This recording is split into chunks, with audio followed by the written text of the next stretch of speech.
had a pretty good ice storm last night, so I've come outside to check on everything, and it's so weird because we lost power too.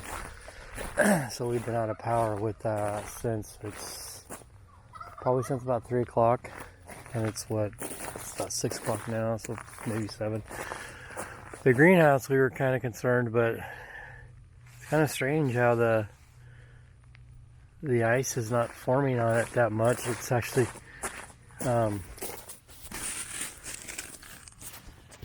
coming off of here. That is just strange. It's not wanting to stay on the roof. Well, that's good though.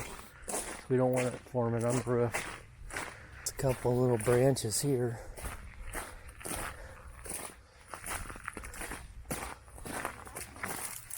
It's actually coming off the roof.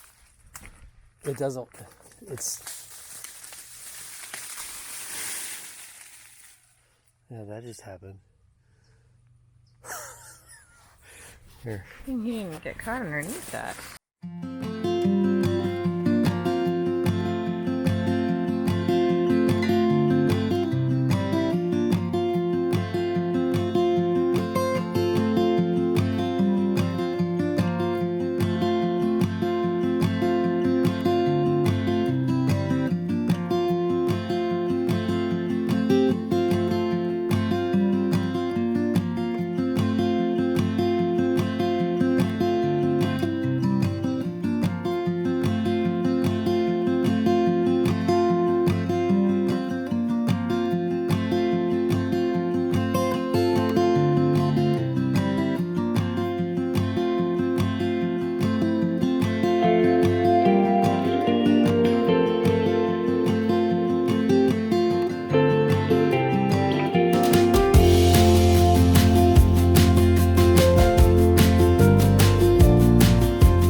get that? Oh yeah, I did.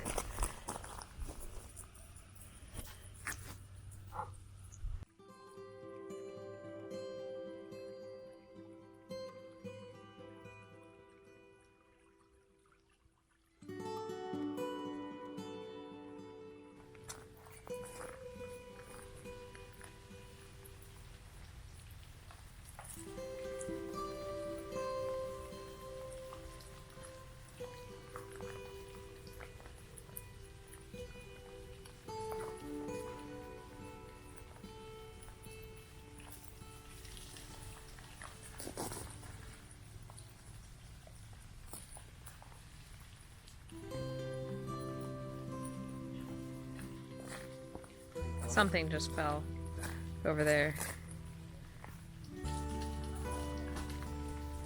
Well, everything's starting to thaw out. Yeah. And we're hearing. Just, I don't know, huh? Oh, we're just hearing lots of bangs and crashes and. Yeah. Branches falling, and it's pretty thick. I say in some areas we got good 3/4 of an inch of ice on some of the branches. That's a lot of weight. Yeah. Ugh. Here on the farm, it's definitely been interesting the last couple of weeks. It's still winter. We have about 10 more days. March 20th is the official first day of spring. We're sure looking forward to that. Even though we've started planting several things already out,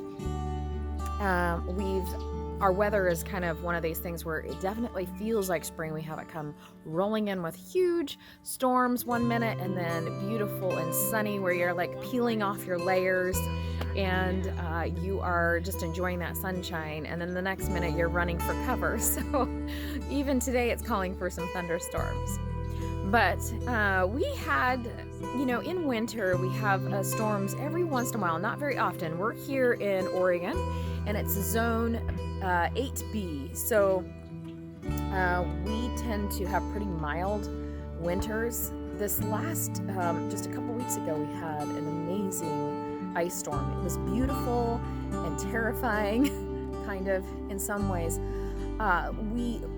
In this area, we lost a lot of trees and a lot of limbs, and I lost quite a bit of, like some of our, we have some crabapple trees that we cut from blooming branches, so we lost some crabapple trees, we lost some beautiful lilacs, old lilacs just laid over, and we lost like a lot of limbs off of like some birch trees, and we had it's just been a couple weeks of just lots of cleanup here on the farm. And people around, you see, just drive down roads and streets and people's homes, and it's just devastation everywhere. During that time, we did lose power, which was kind of fun for a couple days, and then it kind of got old, as anything like that would. Jason went up and thankfully Jason hooked up a generator after a couple days, just to keep our freezers cool and, all of our supplies, our fridge. And in the evenings, we would occasionally turn on a movie or two, just as a family.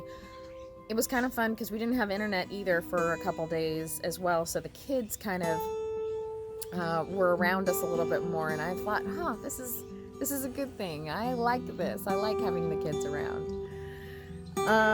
So after the ice storm and we cleaned up, it would just been a couple days of just really, really intense, heavy labor stuff here on the farm. Jay and I decided to go for a little date and visit our friends down in Eugene, who have a Hellebore growing operation. And we have some hellebores here on the farm, but we're just looking to add a few to our own gardens, and so I just thought I would film it and show you. It's so beautiful and peaceful, and after having that long week here on the farm with lots and lots of cleanup to do, it was just a nice breath of fresh air off the farm.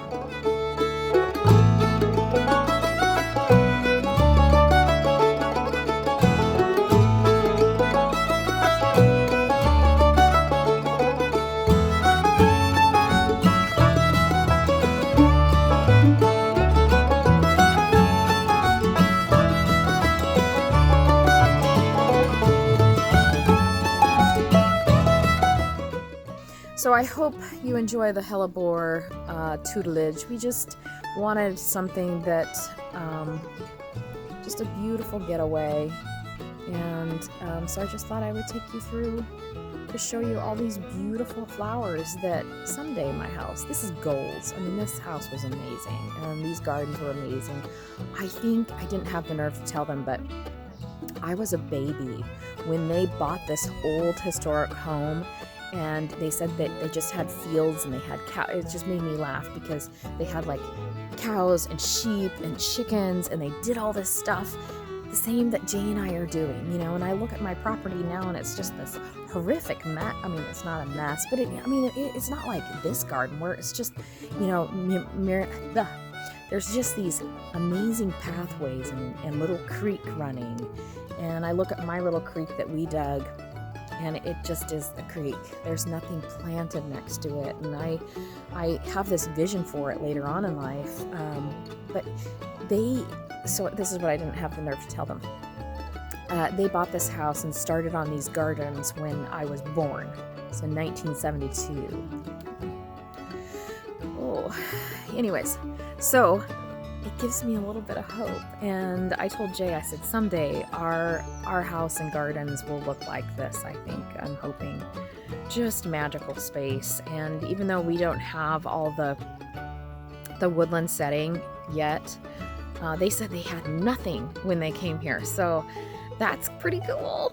Anyways, I hope you do enjoy this video and enjoy these beautiful Hellebore gardens and winter woodland setting. I know it's one of my favorite gardening to do is the shade gardening, which my little spot's coming along pretty well, but I'll give you a garden tour as things start to come to life here.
Anyways, thank you so much for watching again. I hope you enjoyed this video. If you did, give us a thumbs up, like, and let us know what you think of the Hellebore, and if you have any favorites that you would like to plant or have in your garden. We would love to hear as we get ready to plant our new spot here at Crowley House. Thank you so much, and we'll see you all later. Much success in all you do and grow this week. Ciao.